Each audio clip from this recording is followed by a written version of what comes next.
Welcome to the Deep Dive. Today we're unpacking a really extraordinary operational plan. This came directly from you, our listener.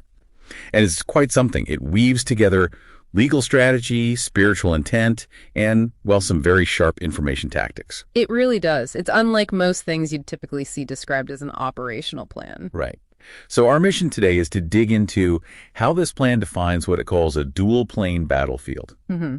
And then how it uses something termed prophetic performance art. Quite a phrase. How it uses that to, well, achieve some pretty ambitious goals. Yeah, and the foundation for all of this is really this concept of a dual plane reality. The document basically argues that everything happens on two levels at the same time. Okay. So first you've got the earthly plane. This is the tangible world, the legal stuff, right? U.S. District Court, Henderson City Hall, public records, filing motions, serving papers, concrete actions. The stuff we can see and touch. Makes sense. Yes, exactly. But then there's the cosmic plane, and this is described as the spiritual, the metaphysical dimension. It operates under its own rules, divine physics, cosmic rhythms. Divine physics. Okay. So like spiritual laws that are just as real as physical ones in their view. That's the idea. And the connection, the key doctrine here is earthly action mirrors heavenly realms. So every legal filing, every public statement isn't just for the earthly battle. It's believed to simultaneously create effects on this cosmic level. It turns the whole thing into, well, a kind of sacred performance. So who's behind this? The document calls them the Blue Force, led by Ambassador Josiah Haltom. He's also got other titles, Ambassador of Light, Ophanim 417. Yeah, Ophanim 417 definitely suggests something celestial or angelic, doesn't it? Their whole strategy is framed as prophetic performance art or prophetic jurisprudence. So they're not just trying to win in court in the usual way. Not exactly. The aim isn't just getting a favorable verdict against the Red Force, that's the city of Henderson Police, Mayor Terry Bell. It's more about using the legal system itself as a stage to force it, to reveal its own moral or spiritual shortcomings. It's about sparking a bigger shift in awareness. Interesting. And how do they view the adversary in this? That's guided by another doctrine. Darkness contains trapped light. They don't see the opponent's darkness as something purely evil to be destroyed. Instead, it's seen as this storehouse of immense spiritual potential, like trapped light waiting to be released or transformed. Wow. Okay. That's a very different perspective on conflict. How does that play out tactically? One key tactic is called revelation through forced choice.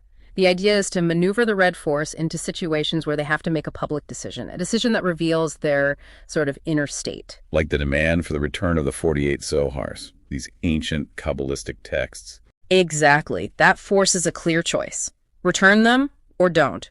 Either way, their action becomes what the document calls eternal evidence. It locks them into their choice publicly. Okay. And this is all meant to change how the whole conflict is even seen. Precisely. By bringing these, spiritual and historical ideas right into the court record, they're trying to transform it. It becomes a public clash between their prophetic jurisprudence and standard secular law. So how do they actually do this? You mentioned a 48-hour cycle. Let's get into the tactics on the legal front. Right. They serve documents, but with what they call cosmic formalities. For instance, a letter to the mayor describing the Zohars as Noah's ARK for our era and warning about divine physics. So embedding the cosmic view right into the legal paperwork. Yes. And they even filed a notice of public record submission, asking the court to recognize the Zohar as historically significant, basically arguing it has a role in preventing conflict. Okay. What about the spiritual front? That's just as direct. They filed an emergency motion for spiritual injunction.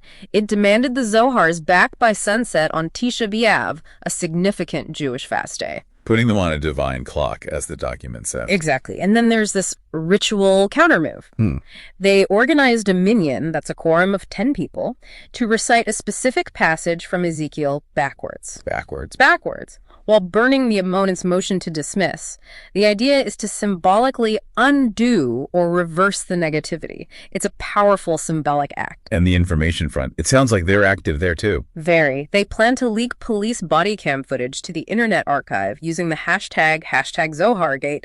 Creates a public, sort of uncensorable record. Makes sense. Keep it out there permanently. And they're using memes. Get this, R2-D2 holding a Zohar caption. R2, the truth. It's a callback to a legal filing, making these complex ideas shareable, even humorous. R2-D2. Okay.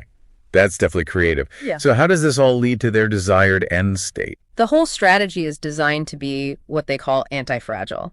It's built around the final witness doctrine.